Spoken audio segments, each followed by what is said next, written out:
me hace acordar de una historia bellísima que leí en pedagogía alguna vez, de un muchacho que quería estudiar cacería de dragones, era en Oriente, y él había encontrado que existía, pues la mayor necesidad de esa región era atacar la plaga de los dragones que lo infestaban todo. Entonces su padre lo lleva donde el maestro Lin, que era el más dotado en este tema de cazar dragones, y entonces el muchacho se matricula allá.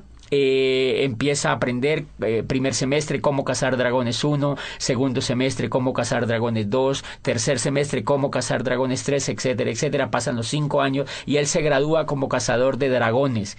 Están tan contentos la familia que van a celebrar con él el grado, lo abrazan, se toman fotos, llevan la abuelita, todos los familiares, las tías, los primos, etcétera, etcétera, y los amigos, y brindan ese día porque se gradúa el hijo como cazador de dragones. Estaban tan felices que lo matriculan inmediatamente en la maestría de cómo cazar dragones, profundo ya, una maestría es una especialidad importante, y entonces el muchacho se queda ahí mismo en esa escuela de cazadores de dragones con su maestro dirigiéndole la maestría, y entonces ya empieza a profundizar cómo cazar dragones en el aire, cómo cazar dragones en el mar, cómo cazar dragones pues en la selva, y se especializa y termina la maestría. Vuelven y celebran a los 2 años y medio, 3 años, él termina, lleva 8 años estudiando cacería de dragones, y entonces celebra y sale como magíster en cacería de dragones. Se va al campo a cazar dragones y al cabo de 10 años regresa muy triste, ya más avanzado de edad el muchacho, ya está entrando en los 30 años, 30 y pico de años,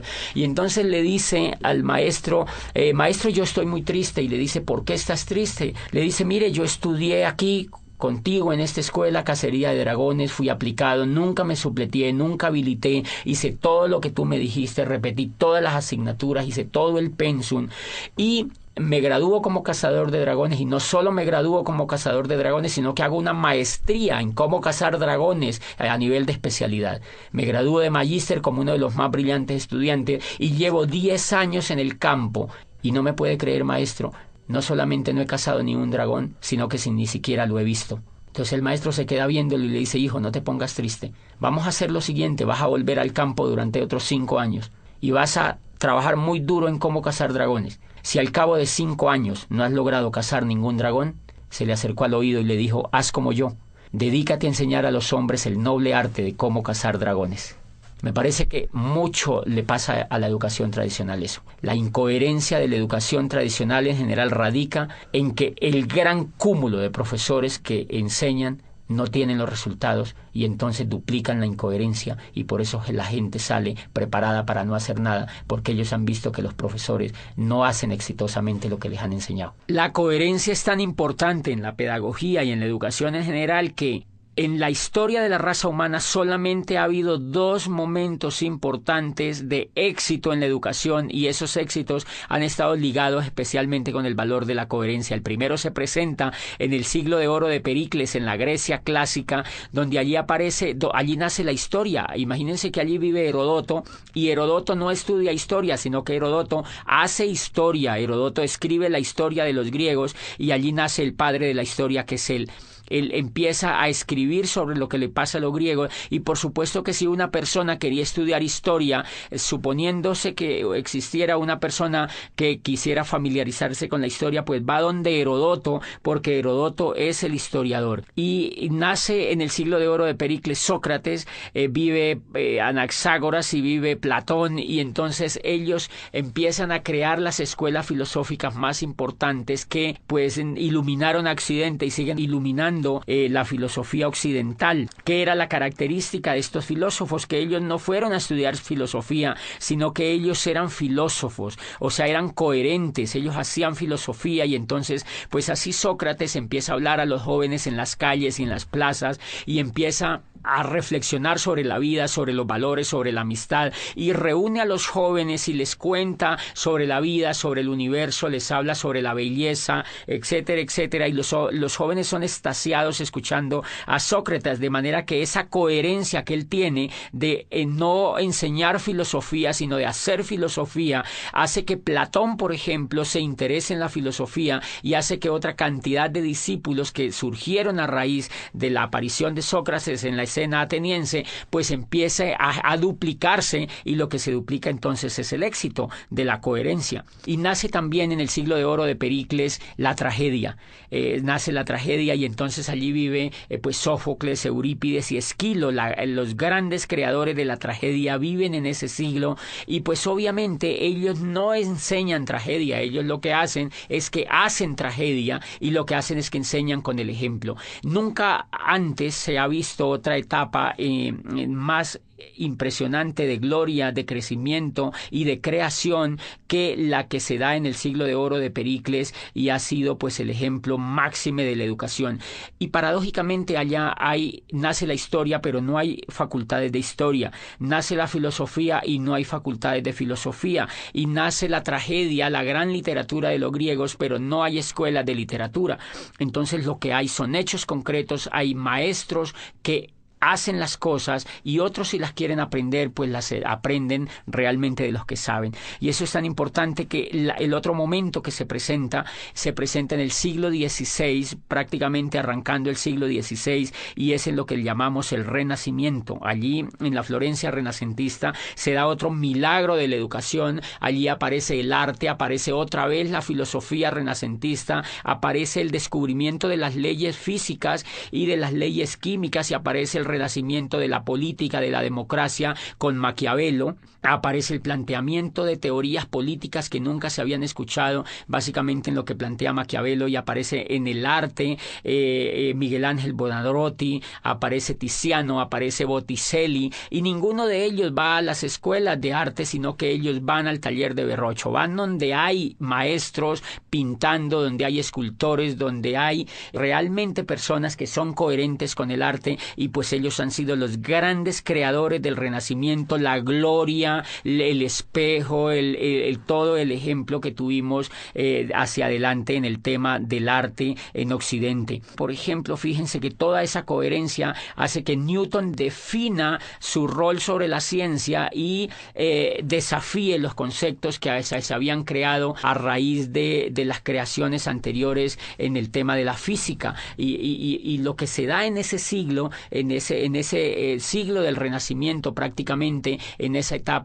es que existen personas que son coherentes entre lo que piensan y entre lo que hacen. Nunca antes ni nunca después se presentó otro milagro de la educación tan impresionante como se dio en el Renacimiento y en el siglo de oro de Pericles. Y el último pilar que tiene este negocio es que es humanista. Y el humanismo radica en que el centro de todo el modelo educativo es el ser humano. No es el conocimiento, no es el horario, no son los útiles, no son los maestros, no son los esmeraldas ni los diamantes, es el centro de todo el ser humano, es la persona que viene a educarse. Entonces, 1, le respetan hasta la decisión de si se educa o no. 2, le respetan hasta cuándo quiere educarse. 3, le respetan el tiempo, porque el programa educativo no tiene horarios. Lo hace la persona en su casa, lo hace cuando se levanta, lo hace cuando se acuesta, lo hace no tiene un horario como hace el programa educativo tradicional, que levanta a los niños a las 5 de la mañana para que se vayan a la escuela y le viola el sueño, le viola la esencia misma de las personas, que es el descanso. Los llevan a estudiar desde la madrugada a los niños con unos horarios determinantes que ellos no han escogido. Entonces el centro en este negocio del programa educativo, y por eso lo hace humanista, es el ser humano, no el conocimiento, no el intelecto, no los libros, no los profesores, no los horarios, sino el ser humano. El ser humano como centro educable hasta el final de los días. Como lo respeta como ser humano, sabe que el ser humano puede crecer desde que está con uso de razón hasta que muere. Y eso es un modelo completamente humanista. El humanismo radica, siempre que se mide un modelo humanista desde la pedagogía, se mide dónde está el ser humano y cómo se le respeta. Este modelo educativo lo que hace es crearle a la persona una inteligencia superior desde lo emocional, le genera esperanza, le genera valores, le genera principios, y todo lo orientado a la educación está basado en los valores intrínsecos del ser humano, ni siquiera en el intelecto, sino en los valores intrínsecos del ser humano. José, ¿qué diferencia hay entre el modelo educativo tradicional y el programa que estamos desarrollando en este negocio? Bueno, fuera de esas diferencias que son monumentales, Son diferencias como, por ejemplo, que el modelo educativo tradicional se enfoca en la educación intelectual. Y resulta que los grandes descubrimientos que se han hecho en la pedagogía apuntan a que el éxito de las personas en la vida no está basado en el intelecto, sino en la emoción. Entonces, una diferencia nuclear del programa educativo es que no educa el intelecto, sino que educa la emocionalidad. Hay una obra de Daniel Goleman que se llama Inteligencia Emocional, es un profesor de Harvard y fue uno de los primeros estudios serios que se hicieron recientemente sobre el tema de la educación emocional, y empezó la pedagogía a darse cuenta que la educación emocional era mucho más importante que la educación intelectual. Me explico. Si nosotros observamos, por ejemplo, escuchando o leyendo, cuando uno lee lo que escribió Einstein, por ejemplo, dice Einstein que es más importante la imaginación que el conocimiento. Lo que lleva a Einstein a descubrir la teoría de la relatividad es la emoción. No es lo que él sabía de física, es la emoción, es el deseo de hacer algo nuevo, es el deseo de descubrir una teoría nueva, era el deseo de superar al maestro que había antes que él. Lo que lleva, por ejemplo, a Newton a descubrir la teoría, la gravedad, todo el tema de la gravitación, es porque él quiere progresar frente a lo que había antes. Lo que lleva a Galileo Galilei a perfeccionar el telescopio de Hans Lippershey y ver las estrellas y decirle al mundo que el centro del universo no era la Tierra, que estaban equivocados y que llevaban 2000 años equivocados, fue el deseo de superar a Ptolomeo, que había existido miles de años antes y que habían educado a la gente con un paradigma que Galileo cree que es falso y lo demuestra. Entonces, fíjense que allí prácticamente no hay juego de intelecto, lo que hay es un juego de emocionalidad. Y si uno examina, es el deseo de superar, es el deseo de traspasar las barreras, es el mismo deseo que tiene el atleta olímpico de superar la barrera de los 100 metros, es el mismo deseo que tiene el ciclista de correr el Tour de Francia y ganarle al otro, es el mismo deseo del Guinness Record de superar. O sea, el ser humano desde que está en la faz de la Tierra siempre ha tenido el deseo de ser mejor, ser. O sea que lo que impulsa a los seres humanos no es el intelecto, es la emoción. Y paradójicamente la emoción es la que no se educa. La emoción no se educa ni desde la casa, o más bien se deseduca. Se crean hábitos perversos frente a la emoción. Y cuando uno llega, lo que menos se le educa es la emoción. Entonces termina uno fracasado porque no le han educado el motor que tienen todos los seres humanos, y es la inteligencia emocional. La inteligencia emocional es lo que logra que una persona como Shakira, por ejemplo, a quien la despreciaban por su voz en el colegio porque no era competitiva frente a los estándares que la profesora tenía, lo que hace que ella se vuelva en una de las cantantes más impresionantes a nivel mundial es la fe que ella tiene, es la confianza que tiene en ella misma, es la esperanza en el futuro que ella tiene, y es la capacidad que ella tiene para transformar los hechos que la rodean. Eso no es intelectual, eso es emocional. Gabriel García Márquez, desde que entra al mundo universitario aquí en Bogotá y estudia en la Nacional, de una lo que ve es que él no iba a ser un buen abogado y que el modelo que lo estaban metiendo educativo no le convencía. Él se retira de la universidad y lo que lo lleva a hacerse el mejor escritor del mundo es el deseo, es el sueño, es la capacidad de querer progresar y la capacidad de creer en sí mismo. Y ahí hay un elemento fundamental que se llama la capacidad de soñar. La capacidad de soñar es un elemento emocional. Y si ustedes examinan, esa es una diferencia importante. El sueño, por ejemplo, está prácticamente vetado en la educación tradicional. Tú estudias 20, 30 años en la educación tradicional y normalmente a ti nunca te hablan de sueño. Nunca tú ves a un profesor hablándote de que es importante soñar. Nunca te hablan de que es importante soñar, porque ese elemento es casi cursi en la educación tradicional. Y si tú examinas todo el progreso de la historia de la raza humana, tú encuentras que los únicos que han transformado el universo han sido los soñadores. Entonces, si los soñadores han sido los que se inventaron la física, la química, la matemática, la astronomía, la música, la literatura, los que han dado los grandes avances han sido los soñadores, ¿por qué la educación no habla de sueños? ¿Por qué el sueño está prácticamente vetado? Y a uno no le hablan de sueños en la educación tradicional, a uno le da el sueño. Pero realmente allá nunca ve uno, en general, uno no ve profesores soñadores. Y me llama la atención eso porque uno de los elementos importantes, la diferencia de los seres humanos con los animales, es que los seres humanos se difieren en que los seres humanos somos soñadores. Los animales no sueñan. Los animales vienen programados genéticamente para repetir lo mismo que ha hecho su especie a través de miles de años. La abeja repite el mismo panal, la hormiga repite el mismo hormiguero, el cerdo repite el mismo comportamiento de los otros animales. Y entonces, si la diferencia de los seres humanos con los animales es soñar, quiere decir que un modelo educativo que no nos enseñe a soñar no nos está humanizando, sino que nos está animalizando. Cuando yo entré a este programa educativo y encontré que el centro de todo el programa educativo era hablar de sueños, era volver a poner a la gente a soñar, era diciéndole a la gente, tú puedes lograr lo que tú quieras, tú puedes construir el futuro que tú quieras, tú puedes aprovechar este vehículo y cambiar la historia de tu vida, tú puedes imaginarte un futuro mejor. Ahí me di cuenta que estaban humanizando al ser humano. Uno de los elementos que me gustó de este negocio es que cuando yo entré me empecé a asociar con gente rica. La gente que te educa es gente rica, es gente que tiene lo que uno quisiera tener. La educación que yo había tenido me asociaba era con gente que no tenía los resultados. Entonces, obviamente, si las personas se asocian, si una persona se asocia con gente que viola la ley, esa persona le da por violar la ley. Si una persona se asocia con gente fumadora, se quiere volver fumador. Igual, si una persona se asocia con gente rica, se quiere volver rico. Si una persona se asocia con gente pobre, se quiere volver pobre.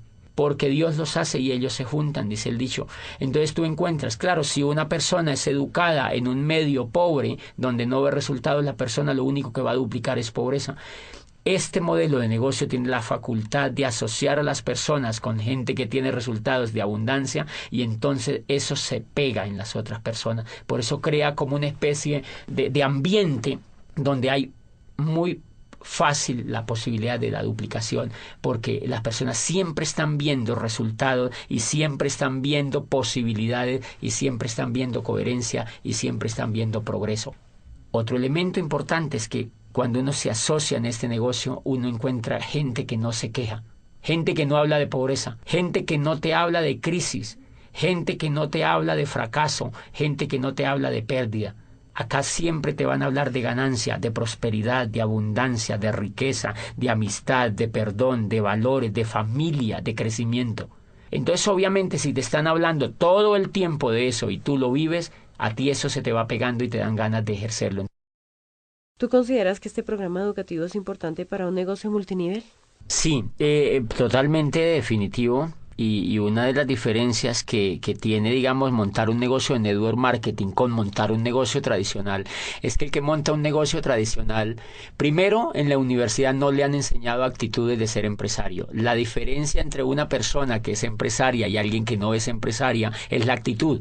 Por ejemplo, la persona que nunca ha sido empresaria, no importa que haya estudiado administración o que haya estudiado negocios, es que esa persona normalmente viene llena de miedo. A ella le da miedo arriesgarse y el riesgo es emocional. Como nunca ha sido educada en emoción, no ha tenido inteligencia emocional alrededor de su educación en general, esa persona vive llena de miedo. Por eso se ha ido a estudiar una carrera, porque la persona no realmente, si quisiera ser empresaria, creo yo que no se iría a hacer una carrera, porque si usted examina, los más grandes empresarios del mundo no han estudiado carreras. Para ser empresario no se requiere información intelectual, se requiere tener valores de empresario, y eso no lo enseñan en el sistema educativo tradicional. Entonces, ¿por qué es importante un programa educativo como el de e-comercio? Porque este programa enseña valores para ser empresario. Valores que uno no trae para ser empresario. Todo el negocio aquí es quitarse el miedo. Todas las personas vivimos llenas de miedo. Nosotros vivimos con el miedo. Miedo a arriesgarnos, miedo a ser el oso, miedo a quedar mal, miedo a que nos vaya mal. Siempre pensamos en qué pasa si nos va mal. O sea que llevamos mucho miedo por dentro, y esa es la razón número uno porque la mayoría de personas no son empresarias. Resulta que el miedo es el aliado número uno de la pobreza. O sea, el miedo y la riqueza no la van. El miedo y la riqueza no la van, entonces la pobreza se alía con el miedo. Y si tú observas, por ejemplo, cuando el mundo del empleo es un mundo que lo explota el miedo. ¿Por qué uno se vuelve empleado? Yo fui empleado durante 8 años. ¿Y por qué no era empresario? Porque me daba miedo. O sea, que yo era empleado era porque no podía hacer otra cosa. Cuando este programa me educa y me saca el miedo, a mí se me ocurre lanzarme a ser empresario. José, ¿tú crees que a una persona siendo profesional le sea más difícil entrar a este sistema educativo?